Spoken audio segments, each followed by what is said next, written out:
ایک تھا نقلی سنی، ان کا سوال ہے اسرائیلی پروڈکٹس کا بائیکاٹ کرنا کیسا ہے؟ دیکھیے، اس بائیکاٹ کے بارے میں اس وقت بہت تیزی کے ساتھ مہم چل رہی ہے،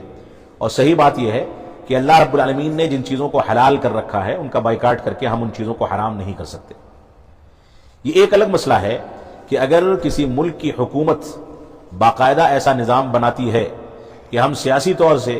اسلام مخالف طاقتوں اور اسلام مخالف جو پروڈکٹ ہیں، طاقتوں کے جو پروڈکٹس ہیں، ان کا بائیکاٹ کر کے ہم ان کو نقصان پہنچائیں گے، تو یہ حکومتوں کی ذمہ داری ہے۔ شخصی طور پر اگر ہم پروڈکٹ کا بائیکاٹ کریں گے تو اس میں اچھا خاصا نقصان خود ہمارے مسلمانوں کا ہوتا ہے۔ شیخ صالح فوزان حفظہ اللہ کا اور دوسرے بڑے علماء کا یہی موقف ہے۔ مثال کے طور پر ہم نے کسی اسرائیلی پروڈکٹ کا بائیکاٹ کر دیا، وہ پروڈکٹ کوئی مسلمان کمپنی خرید چکی ہے اور وہ اپنے ملک میں یا اپنے علاقے میں اس پروڈکٹ کو شو روم میں لگاتی ہے، اپنے اسٹاک میں جمع کرتی ہے اور اس کے بعد لوگوں میں سپلائی کرتی ہے، تو ایسی صورت میں پروڈکٹ کا بائیکاٹ کرنے کے نتیجے میں خود مسلمان ڈیلر کا بھی نقصان ہوتا ہے۔ ایک بات یہ ہے، اور دیکھیے کسی چیز کا بائیکاٹ تب تک کامیاب نہیں ہو سکتا جب تک اس کا بدل پیش نہ کر دیا جائے۔ ہم بائیکاٹ کہاں تک کریں گے؟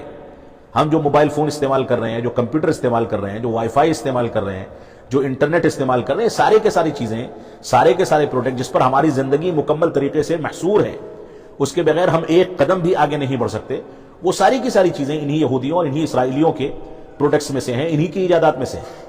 ہمارے لیے بائیکاٹ کرنے سے پہلے یہ سوچنے کی ضرورت ہے کہ ہم نے اس میدان میں کیا کیا ہے۔ مسلمان جب تک اس کا بدل پیش نہ کر دے، جب تک ان چیزوں کو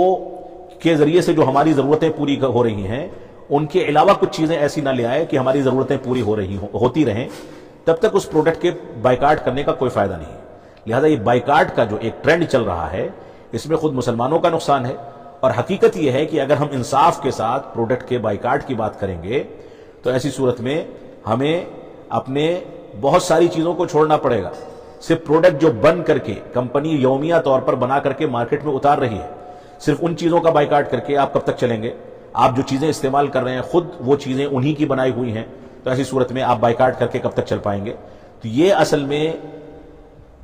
ایک ایسا چیلنج ہے جس چیلنج پر جو جتنی محنت کرتا ہے اتنا کامیاب ہوتا ہے۔ یہودیوں نے محنت کی ہے، دنیا کے سامنے نئی نئی چیزیں ایجاد کر کے پیش کی ہیں، کم تعداد ہونے کے باوجود ان کا دنیا پر غلبہ ہے، لہذا ان کو بائیکاٹ کر کے آپ ان کے پروڈکٹ کو چھوڑ کر کے کتنی زندگی گزار سکتے ہیں؟ آپ ایک دن میں غور کر کے دیکھ لیجئے، آپ کی جیب سے موبائل نکل جائے گا، آپ کا لیپ ٹاپ نکل جائے گا، آپ کا وائی فائی کنیکشن نکل جائے گا۔ بہت ساری چیزیں ایسی ہیں جن کا کہیں نہ کہیں شیئر ہولڈر یہ خود اسرائیل ہے، یا وائی فائی یا دوسری چیزیں جو ہیں یہ یہودیوں کی یا ان لوگوں کی کمپنیوں کی شیئر ہولڈرنگ میں چل رہی ہیں۔ لہٰذا کسی چیز کا بائیکاٹ کرنے سے پہلے اس کا بدل تلاش کرنا، اور اسی طریقے سے علماء سلف کا یہ کہنا ہے، بڑے علماء کا، کہ بائیکاٹ کرنے میں جب تک حکومت اس بات کا حکم جاری نہ کرے، جب تک شخصی طور پر اس چیز کا اختیار ہر انسان کو نہیں ہے۔ ابھی میں نے دیکھا کسی ایک عالم دین کی ایک بات چل رہی تھی کہ انہوں نے یہ کہا کہ میں نے اتنے سالوں سے یہودیوں کا کوئی پروڈکٹ استعمال نہیں کیا ہے۔ میں سمجھتا ہوں کہ اس میں وہ سچے نہیں ہیں۔ بہت ساری چیزیں جن چیزوں کے ذریعے سے ان کا یہ کلام ہم تک پہنچ رہا ہے، سوشل میڈیا کے جو چینلز ہیں جس کو ہم استعمال کر کے یہ چیزیں لوگوں تک پہنچا رہے ہیں کہ فلاں نے ایسا کیا ہے، یہ خود ان لوگوں کے پروڈکٹس میں سے ہے یا ان کا اس میں شیئر ہے۔ لہٰذا ہم اگر صرف بائیکاٹ کی بات کریں گے جذبات میں آ کر کے، تو ہم کہاں جا کر کے کھڑے ہوں گے؟ یہ غور کرنے کی ضرورت ہے۔ کم سے کم اس موقع سے، اس دباؤ میں مسلمان اتنا شعور تو پیدا کرے کہ مسلمانوں میں جو صلاحیت ہے ان صلاحیتوں کو استعمال کر کے دنیا کے سامنے یہ ثابت کر سکے ماضی کے طریقے سے کہ ہم کسی کے محتاج نہیں ہیں، تب جا کر کے اس کا کوئی فائدہ ہوگا۔ اللہ رب العالمین ہم کو صحیح شعور عطا فرمائے۔